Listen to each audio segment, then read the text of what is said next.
महेश एक गरीब किसान था। उसका गांव में एक छोटा सा खेत था। वो सारा दिन खेत में ही काम करता रहता। उससे जो कुछ भी पैसे कमाता उसी से अपना खर्चा चलाता था। वो साधारण जीवन जी रहा था, लेकिन वो खुश नहीं था। क्या जिंदगी है, पूरे दिन काम करता रहता हूं, फिर भी मुझे क्या मिलता है? ये गरीबों वाली जिंदगी। क्या पूरी जिंदगी में गरीब ही रहूंगा? खैर, थोड़ा बाहर जाकर घूम लेता हूं ताकि मन शांत हो जाए। घर में बैठना तो श्राप है।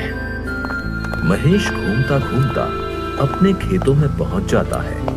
अरे ये प्रकाश कैसा है? ये तो मेरे खेत से आ रहा है। कहीं आग तो नहीं लग गई? मुझे चलकर देखना चाहिए। एकदम से महेश के सामने एक परी प्रकट हो जाती है। कितनी स्वादिष्ट मूली है। आज मैं सारी खा जाऊंगी। ए लड़की, तुम कौन हो और मेरे खेत में क्या कर रही हो? जाओ, भागो यहाँ से। तुम किसान हो ना?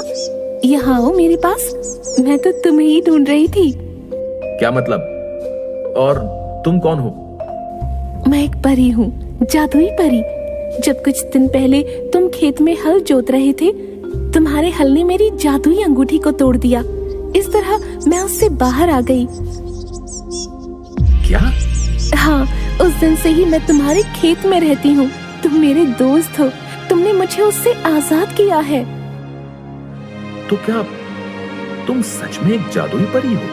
परी गायब होकर 3 छड़ियां लेकर आती है। यह मेरी 3 जादुई छड़ियां हैं। इनमें से एक का चुनाव करो। उससे क्या होगा? उस बात की चिंता तुम बिल्कुल मत करो। बस ध्यान रखना, काली वाली को मत चुनना। ठीक है, मैं सफेद वाली चुनता हूँ। बहुत अच्छी पसंद है। लो, इसे पकड़ो और मेरे सिर पर 2 बार घुमाओ। क्या? जैसा कहती हूँ वैसा ही करो। ठीक है, जैसा तुम कहो। महेश परी के ऊपर छड़ी घुमाने के बाद, हाँ, अच्छा किया।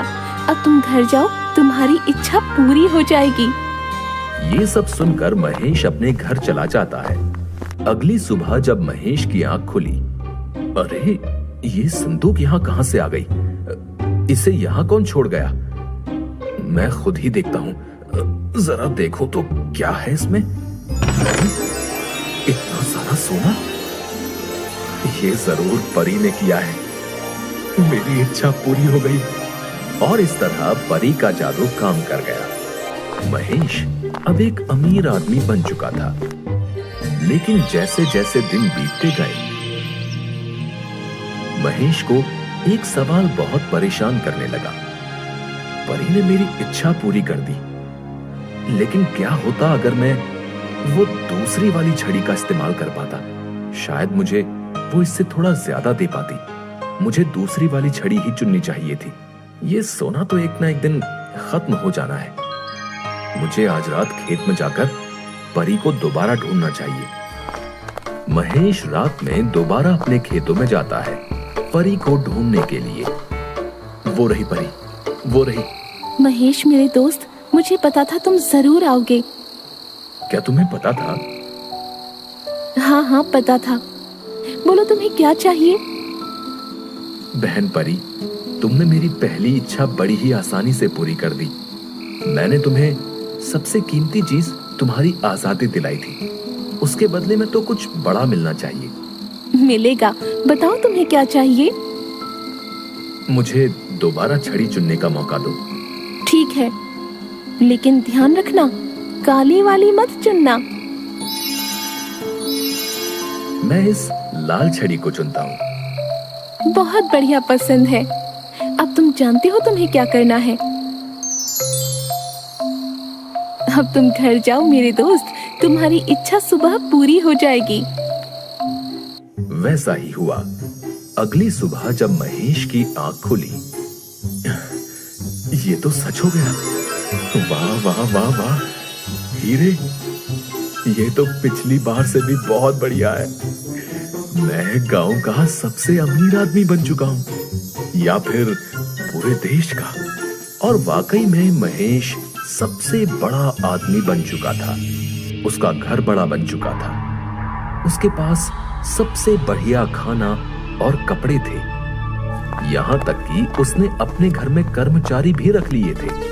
काफी दिनों तक महेश मजे की जिंदगी जीता रहा। ऐसा कुछ भी नहीं था जो महेश नहीं खरीद सकता था।